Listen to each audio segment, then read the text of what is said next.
Hello, I'm Dr. Bridget Nash, and I'd like to welcome you to The Therapy Show, a podcast series that seeks to demystify mental health treatment.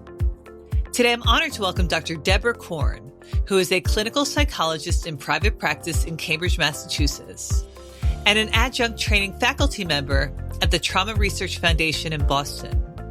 Dr. Korn is a senior faculty member at the EMDR Institute, where she has been on staff for the past 28 years. She is an EMDRIA Approved Consultant and serves on the editorial board of the Journal of EMDR Practice and Research. EMDRIA is the organization focused on promoting, fostering, and preserving the highest standards of excellence and integrity in EMDR research, treatment, and education, both in the United States and internationally. Dr. Korn has authored or co-authored numerous articles and chapters focused on EMDR therapy, including comprehensive reviews of EMDR applications with complex PTSD. Her most recent book chapter, written with the developer of EMDR, Dr. Francine Shapiro, is included in the second edition of Treating Complex Traumatic Stress Disorder in Adults, which was published in 2020. I encourage everyone to check out her new book, Every Memory Deserves Respect, EMDR, the Proven Trauma Therapy with the Power to Heal, that will be released on May 25th, 2021. Dr. Korn, welcome to The Therapy Show. Thank you so much, Bridget. I really appreciate the invitation to join you on the show today.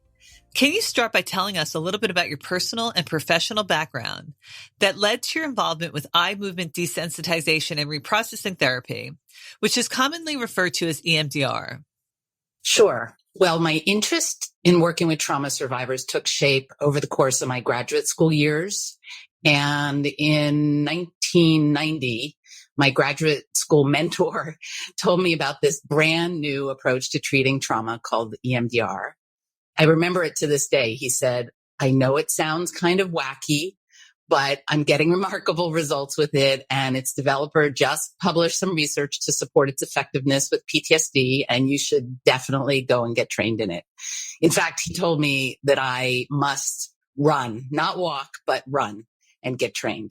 So I got trained in 1991 and 1992 with the developer, Francine Shapiro, Dr. Francine Shapiro. And at the time of my introductory training in EMDR, I was the clinical director of a women's trauma and dissociation inpatient unit, specializing in the treatment of women who were recovering from both acute and chronic trauma. And most of the women that I treated had experienced horrible childhoods, prolonged emotional, physical, and sexual abuse. Most were dealing with a range of trauma-related difficulties. Many had engaged in self-harm or had made attempts on their own lives. Most were struggling with an intense sense of hopelessness, unsure whether they would ever be able to heal. And I immediately started to adapt EMDR for use with this high-risk population. And almost immediately, I started seeing significant reductions in my patients' symptoms: PTSD, anxiety, phobias, depression, self-injurious behavior, dissociative symptoms. And they liked EMDR. They moved from hopelessness to hopeful, from self-hating to self-compassion. And women new to the unit would hear about EMDR from other patients, and they would come to me saying, I'll have what she's having. Thank you very much. In 1993, I joined the teaching faculty of the EMDR Institute, and the rest is history.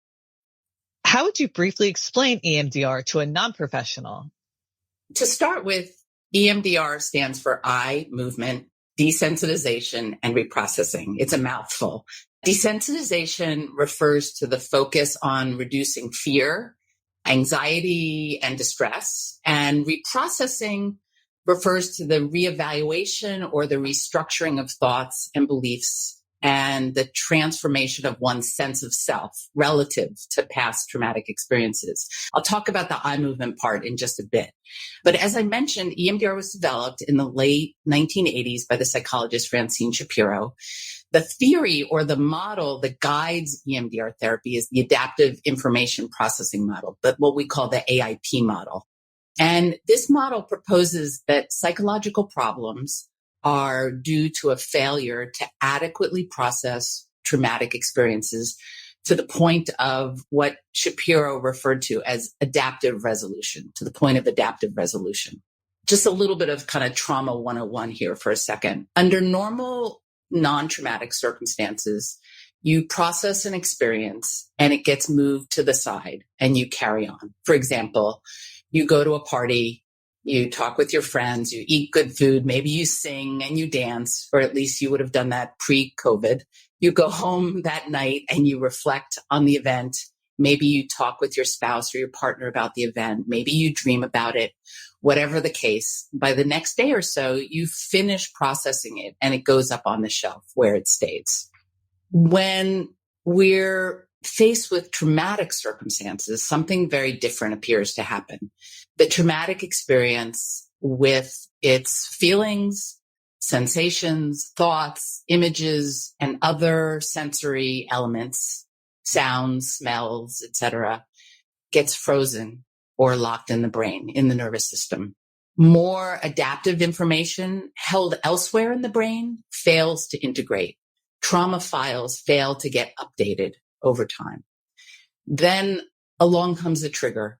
Days, months, or even years later, decades later, that activates the memory. The trigger activates the memory. And a trigger is something that reminds a person of an earlier traumatic event. Again, it could be a sound, a smell, an image, a feeling, or certain circumstances. It may simply bring up the feelings or sensations associated with the earlier event, grief, anger, nausea, pain, maybe just the thoughts. It's my fault. I'm in danger. I'm powerless. Or it may bring up all of the components of the memory. In that case, you may experience full-blown PTSD. People find themselves responding to current situations as if they were still living in the past, in danger, without choices. They find themselves quite limited in their ability to respond adaptively in the present. They're still prone to react with strategies that are somehow associated with earlier traumatic experiences: shut down, avoid, take flight, fight, freeze. In EMDR therapy, we specifically search for and target memories and triggers related to current difficulties. We start with current symptoms, and we have clients float back in their minds and bodies to the first or the worst time that they experienced something similar. And once a target memory is identified, we activate the memory through a series of questions, and then we introduce sets of eye movements or bilateral back and forth stimulation to jumpstart and support the brain's stalled information processing system. We might have clients track our fingers with their eyes as the fingers move back and forth, or track a light that moves back and forth. Or we might have them listen to alternating tones, or we might tap back and forth on their hands as their hands rest in their laps. With every set of bilateral stimulation, which typically lasts about 30 seconds, sometimes more, but at least 30 seconds, the client is asked to notice what changes and to report thoughts, feelings, sensations, impulses, insights. We encourage them to just notice, to be a passenger on a train, just watching the scenery go by. Just let whatever happens happen, to be an observer, a witness. And with processing, a client's distress eventually decreases, and relevant adaptive bits of information located in other parts of the brain, helpful present-day perspectives, get integrated. It's over. I'm safe now. I was only a kid doing the best that I could do. It wasn't actually my fault. This information gets integrated in. And there are shifts in thoughts, feelings, behaviors, physical sensations. Healing involves spontaneous movement toward more positive thinking and more manageable feelings, and a significant reduction in the level of disturbance experienced in one's body. And comprehensive treatment addresses past traumatic events, relevant past traumatic events, current triggers and current symptoms, and future behavioral goals. So we focus on targets and we process targets that are identified for each of these prongs in this three-pronged approach. What are the mechanisms of change in the brain and body when treating someone with trauma using EMDR? EMDR has many unique components like bilateral stimulation and eye movements, but it also brings together change elements from many other well-established clinical models, including psychodynamic, body-centered, cognitive, behavioral, experiential, attachment-based, ego state or parts-focused models, compassion-focused models, mindfulness-focused models. With regard to bilateral stimulation, over 30 randomized controlled trials can be cited to substantiate the positive effects of eye movements, of the eye movement component. We now can unequivocally report that eye movements reduce negative emotions, imagery vividness, and emotional arousal, while increasing or enhancing memory retrieval, recognition of true or accurate information, positive neurophysiological changes, and flexibility in thinking. There's many hypotheses about the mechanisms behind EMDR's effectiveness, but more research is definitely needed in this area. There's still many, many questions. That said, there are several hypotheses that have received considerable attention. First, the orienting response hypothesis suggests that eye movements elicit an orienting response that activates the parasympathetic nervous system, leading to a de-arousal effect, to a relaxation response. And when we talk about an orienting response, we're talking about engagement in an activity that causes one to orient to different points in space, to kind of bring their attention to different activities, different stimulation outside of oneself. The second model or the second hypothesis is the working memory hypothesis. This hypothesis has extensive empirical support, and it suggests that eye movements, as well as other forms of dual attention stimulation meaning focusing on a memory while engaging in some other activity. So eye movements or other forms of dual attention stimulation tax the limited capacity of working memory, leading to a reduction in the vividness and the emotionality of traumatic memory.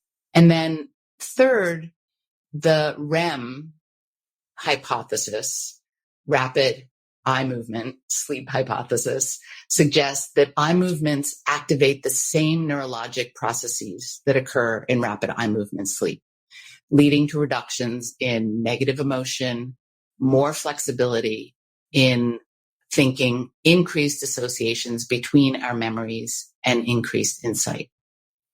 Do therapists need specialized training in EMDR before they begin treating clients? And do you think EMDR supervision is also important once a therapist is trained? Yes, and yes. It's critical that therapists pursue formal training in EMDR therapy prior to beginning treatment with clients. Reading a book or an article is definitely not enough. I would recommend taking an EMDRIA Approved Basic Training course.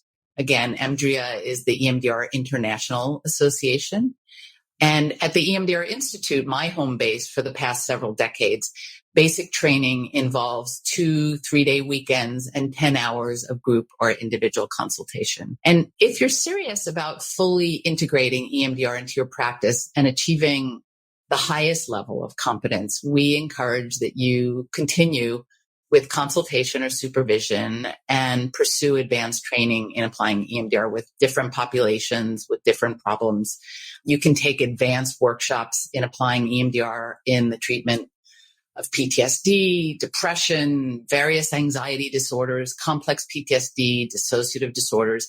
And, you can learn about using EMDR with children and adolescents, with veterans, with first responders, with chronic pain sufferers, with couples and families, with survivors of recent traumatic events in need of early intervention.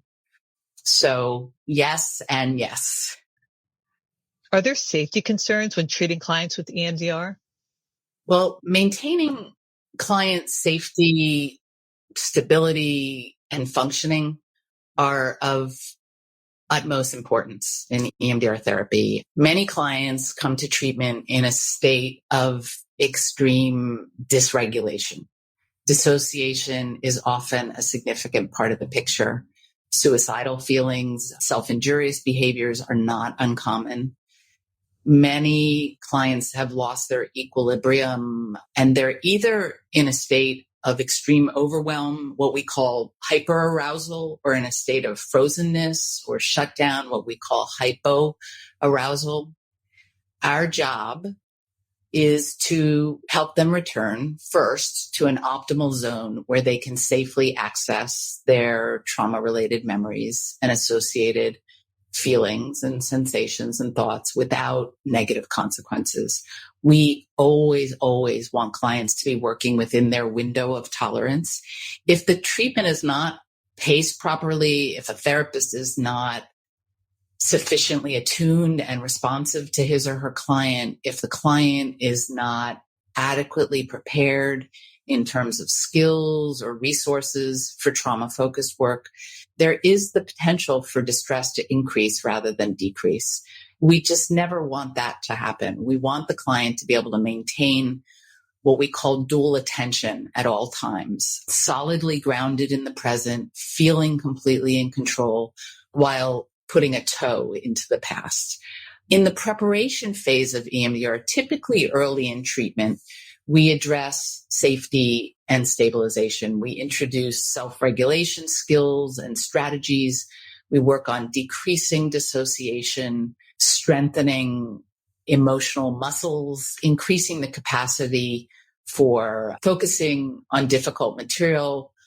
We work hard to establish trust and a sense of collaboration within the therapeutic relationship. And for some clients, the preparation phase is very brief, maybe a single session. For others with more limited internal resources, the preparation phase might be much more extended. That said, our goal is ultimately to get to trauma processing, because it's with the trauma processing that we see the greatest transformation in our clients. What do we know from research about EMDR's effectiveness? With what populations and problems is it being used? And why should people choose EMDR as a therapeutic intervention? Currently, there are more than 30 randomized controlled trials, what we call RCTs, demonstrating the effectiveness of EMDR for PTSD with civilian adults.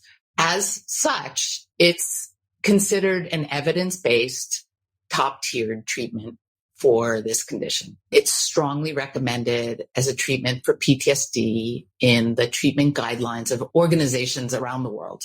The World Health Organization, the International Society for Traumatic Stress Studies, the U.S. Departments of Veteran Affairs and Defense, just to name a few. In addition, evidence is mounting in support of EMDR therapy for PTSD in children and adolescents, for acute PTSD reactions associated with recent trauma exposure, recent critical incidents, for combat PTSD, for unipolar depression, chronic pain, and for complex PTSD. And clinically, it's being used to address a very wide range of diagnoses and issues, and not even necessarily issues or disorders recognized as trauma-based. It's being used with all ages, with people struggling with psychosis, with first responders, with people serving in the military. So the applications are quite diverse and quite extensive. And I think you asked why would I encourage people to choose EMDR therapy? I would encourage people to choose EMDR therapy because it's effective and efficient with a strong evidence base. It also offers a healing experience that is deeply relational and intimate, and one that supports change at many different levels. It's quite comprehensive. It's not just about reducing symptoms, but it's really about helping people to flourish, helping people to really, truly be the best that they can be in their lives. Can you explain the difference between PTSD and complex PTSD?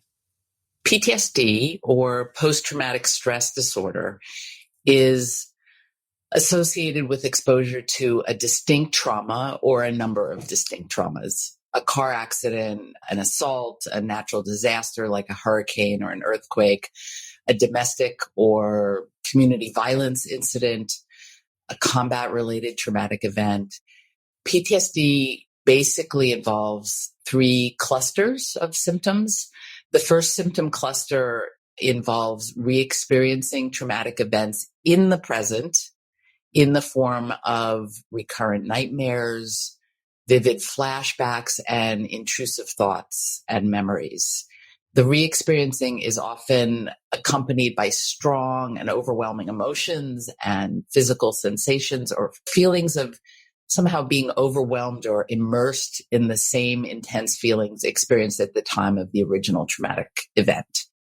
And these symptoms are typically regularly triggered by experiences that are somehow similar or reminiscent of the actual original traumatic event. A sound or smell, a thought, feeling, or sensation leads to a situation where suddenly the past is intruding into the present.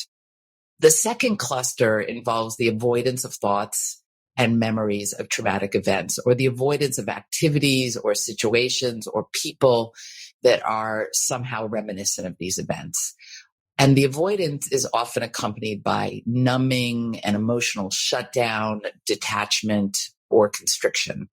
And the third cluster involves persistent fears and perceptions of heightened current threat, hypervigilance or hyperarousal, extreme startle reactions, agitation, sleep difficulties, a sense of always being on guard, anticipating danger at every turn.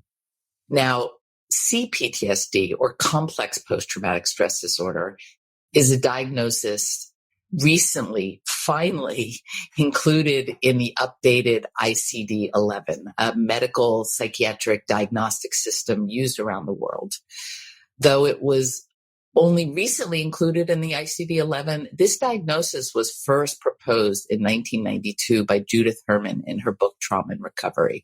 So it's been a long journey getting this diagnosis fully recognized and incorporated into our diagnostic system. It's still not a part of the DSM-5, which is the diagnostic manual that we use here. We predominantly use here in the United States.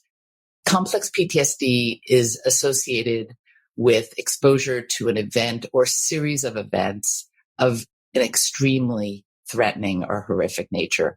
Usually this exposure is prolonged and it involves repetitive events from which escape is very difficult or even impossible. And usually the trauma is interpersonal in nature, often at the hands of someone known, a family member or a caregiver, an intimate partner.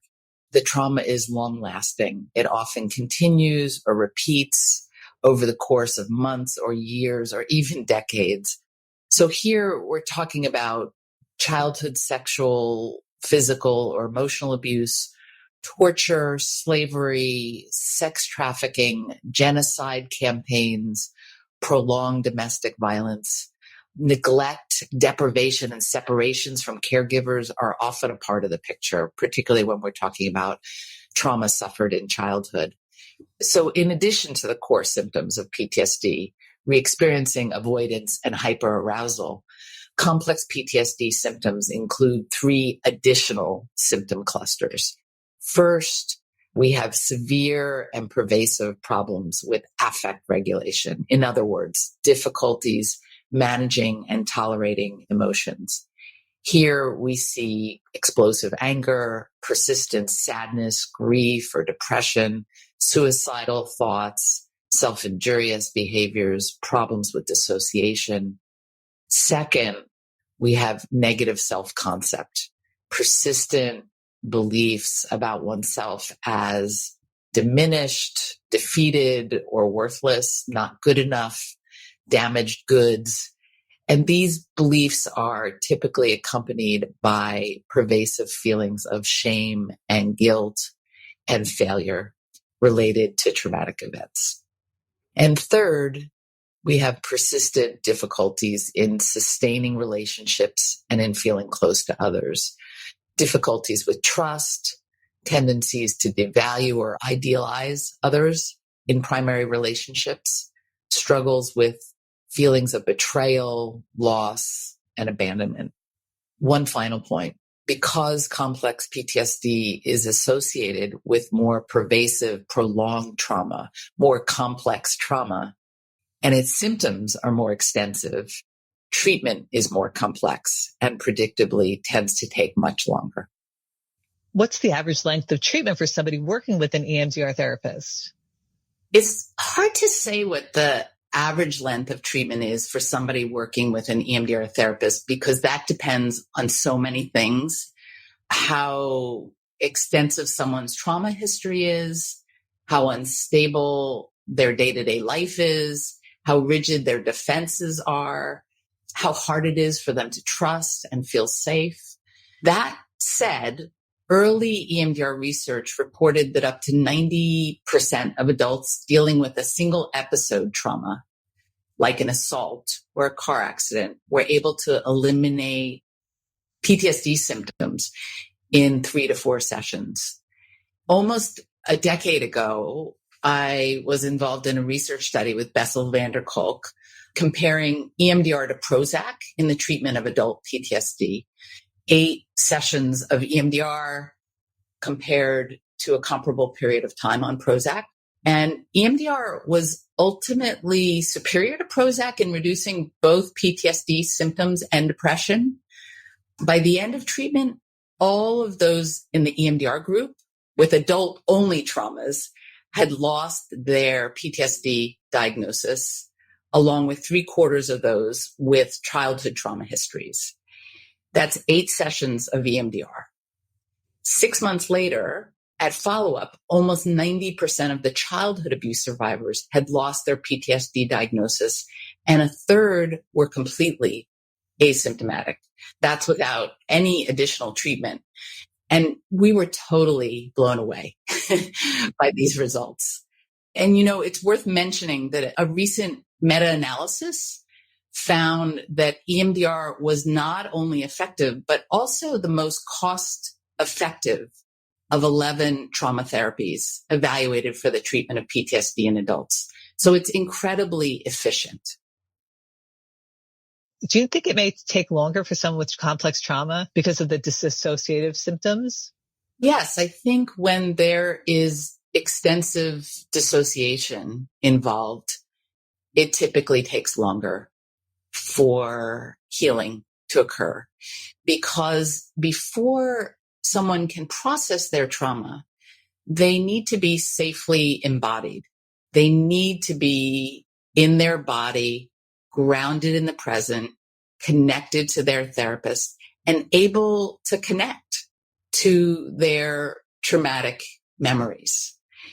And that means helping them to relinquish dissociation and to begin to move toward association, to move toward being able to access traumatic experiences and connect with feelings, sensations, thoughts, memories. And that often takes considerable time up front to help people to move into a place where they're ready to address their traumatic experiences in a fully embodied way. If someone is struggling with significant dissociative symptoms, if someone has a dissociative disorder, if someone has DID, dissociative identity disorder, or thinks they might have a dissociative disorder, it's really important. It's essential that they get connected to a therapist who is not only trained in EMDR, but who's trained in this specialty area, someone who has training in working with dissociative disorders, because treatment is quite specialized. And in order for treatment to be safe, for treatment to be effective, you need to be working with someone who really knows how to work with that kind of symptomatology. I agree. Is there anything clients can do in between sessions to improve the effectiveness of EMDR? Homework is not officially a part of EMDR as it is with many other trauma treatments like exposure therapies, but there are definitely things that clients can do to support their treatment with EMDR. We often encourage clients to engage in some kind of self-monitoring or journaling in between sessions, asking them to take notice of what triggers them and the images, thoughts, emotions, and sensations that get activated, that get stirred up. Once memory processing begins, at the start of each session, we ask our clients what they've noticed since the previous session. And that information helps us determine where to pick up the work from the previous session. We also urge our clients to practice using their self-regulation skills and resources like safe place or container imagery in between sessions. And we encourage our clients to follow up with the behavioral goals established in their EMDR sessions, taking action to get their needs met, to express themselves, to take better care of themselves, and to function at their very best. What are the most common obstacles that prevent patients from seeing the full benefit of EMDR therapy? I'd say that fear, avoidance, dissociation, and other self-protective patterns are the most common obstacles. Clients are often afraid to confront certain memories, certain emotions, certain truths. They guard against knowing and feeling by engaging in a whole range of self-protective or avoidant behaviors, addictions, self-injury, denial, workaholism. They change the subject in sessions, denial, cutting off from their feelings. It's our job to help them see that this avoidance only serves to keep them symptomatic and in pain and at the mercy of their unprocessed memories. Some clients are really frightened about trusting another human being with their deepest, darkest secrets, and really scared about being hurt or abandoned yet again. And, of course, these kinds of fears and avoidance behaviors are all to be expected. It just makes sense. So, we address them with curiosity and compassion and ultimately work to help clients let go of behaviors that make it hard for them to be fully present in their therapeutic work, to fully take advantage of what EMDR has to offer. Can you share any poignant examples where EMDR had a major impact in someone's life without, of course, giving away any identifying information? This past year, during the pandemic, I have treated numerous clients whose lives were completely turned upside down by unexpected challenges, losses, and traumas. I treated a number of first responders, doctors, nurses, and EMTs who sought treatment to process recent memories related to patients that they couldn't save, torturous decisions that they had to make, and mistakes that they may have made when they were exhausted or not at their best. We targeted and processed the worst moments that they faced, and we addressed the beliefs that haunted them related to worth and responsibility, like it's my fault, I'm not good enough, I don't deserve to live, I should have died, and beliefs related to the dangerous and less than optimal conditions that they faced every day. You know, beliefs like I'm not safe, I'm vulnerable, I'm powerless and have no control. They presented with symptoms of depression and burnout, PTSD, and fear about being unable to return to work or to care for their kids. And some of these folks had histories of significant child trauma as well. Abuse and neglect, traumatic losses of parents or siblings, medical illnesses of their own. Our EMDR work addressed relevant earlier experiences well when those experiences seem to be at the root of their current distress. And across the board, we were able to reduce PTSD symptoms and depression. And everyone has been able to resume their home and work responsibilities with a greater sense of calm, greater self-compassion, mental focus, greater resilience, greater sense of resilience. Frankly, I do not know what I would have done over the course of this past year if I hadn't had EMDR available to me.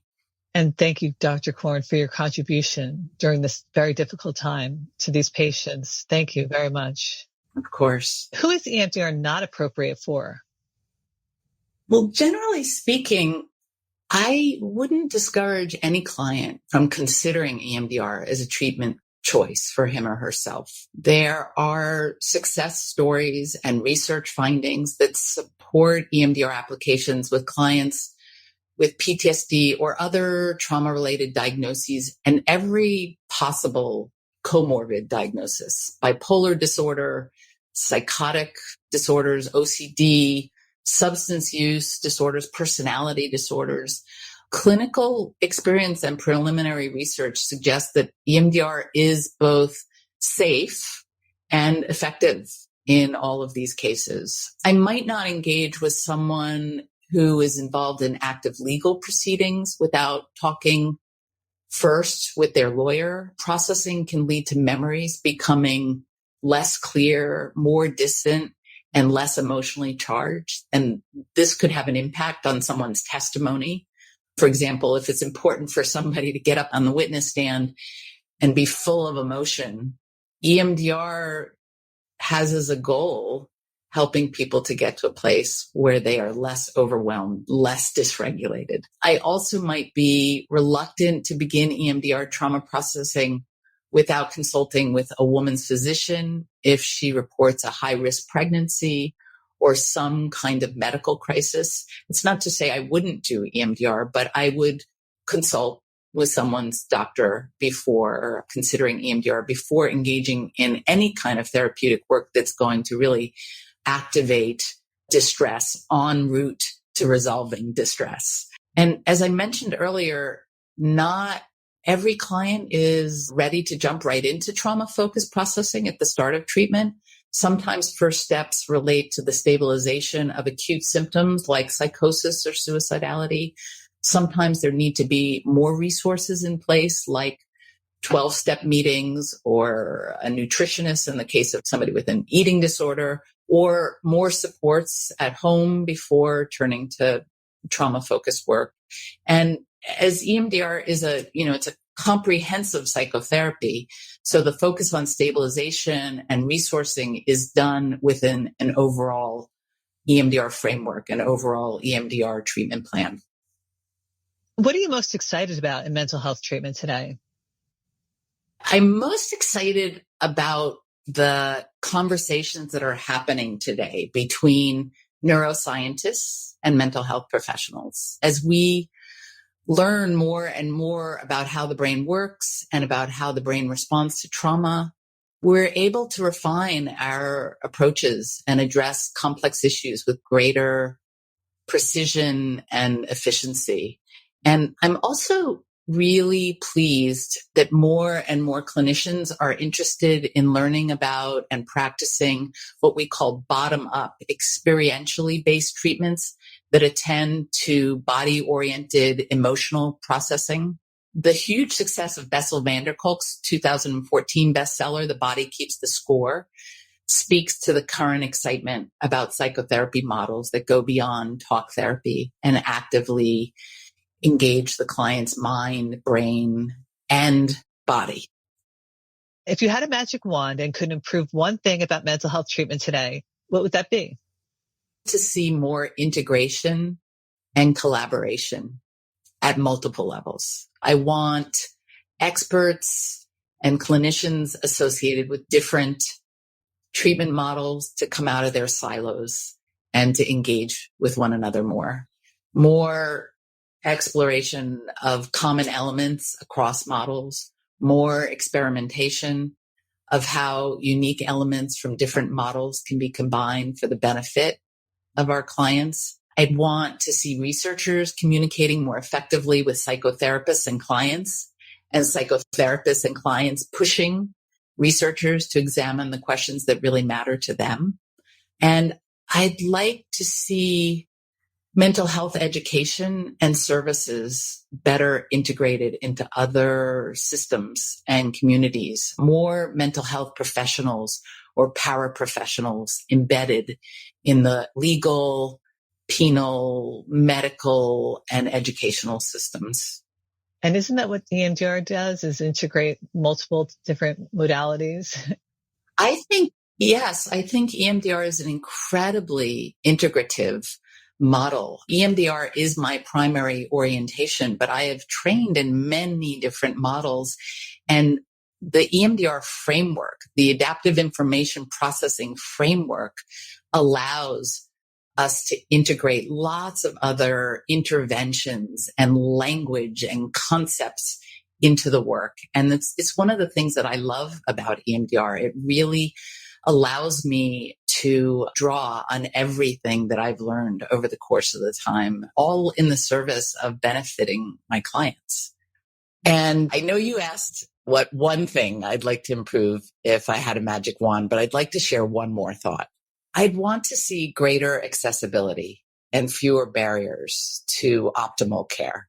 Everyone deserves access to good mental health treatment, irrespective of where they live, what insurance they have, whether they're employed or not, what color their skin is, or what kinds of symptoms they're struggling with. The inequities in our medical and mental health systems of care are pervasive and extreme still. We also have the sickest, most disabled clients often being treated by our least experienced and most overworked clinicians. We just have to do better. How can my audience learn more about EMDR therapy and your work, either online or in print? I would encourage your audience members to check out the EMDR Institute website, EMDR.com, and the EMDR International Association website, that's EMDRIA.org, EMDRIA.org. And as you mentioned in your intro, I am really excited to announce that my new book, Every Memory Deserves Respect, which stands for EMDR, Every Memory Deserves Respect, officially goes on sale May 25th, 2021. It's a book about the impact of trauma, the challenges and steps of recovery, and EMDR therapy. I co-wrote this book with Michael Baldwin, a childhood trauma survivor who believes that his 2 years in EMDR therapy with one of my colleagues literally saved his life. Every Memory Deserves Respect is written in both of our voices. Michael shares his personal story, childhood abuse and neglect, adult struggles, failures in talk therapy, and ultimately his triumphant experiences in EMDR therapy. And I provide the education about trauma recovery and EMDR therapy. And the book is written for the layperson in a very user-friendly, accessible style and a compassionate tone. The book contains about 60 billboards, what we call billboards, 2-page spreads with a color photograph on one page and some brief text on the other. And the billboards are meant to bring the major concepts of the book to life. So it's a book for someone who's contemplating treatment, unsure of what kind of treatment to pursue. It's a book for clients who've just started EMDR therapy. It's a book for folks that are miserable in their lives and can't quite figure out what's going on and want to learn more about trauma and trauma-related symptoms and treatment. And it's a book for therapists and family members and friends of people who are struggling. My hope is that this will be a book that every EMDR therapist will have on their shelf to lend to a new client or to share with family members of their clients. And I love that you give voice to somebody with lived experience. It's so important. Yeah, I think that's one of the things that makes this book quite unique is that, it really is written in both of our voices. And I think because there's the perspective of a professional and the perspective of someone with lived experience, it's a richer text for anyone reading it. I agree. Dr. Korn, on behalf of myself, my listeners, and all of the people that you've helped through your work, I want to thank you for your contributions to mental health treatment and for taking the time out of your busy schedule to help me and my audience better understand the field of EMDR therapy. It's been a pleasure talking with you, Bridget. Thank you so much. Be sure to check out my website, therapyshow.com, which has many resources about mental health. There you will also find how to submit questions, stories, or insights that you have about the mental health system, or suggestions about who else I can interview and how I can improve the show. I'd like to close by reminding our listeners to please subscribe, share, and review this podcast so you, someone you love, and people around the world can gain more benefit from therapy. There is no need to suffer in silence. Get the help that you need to create the life that you want.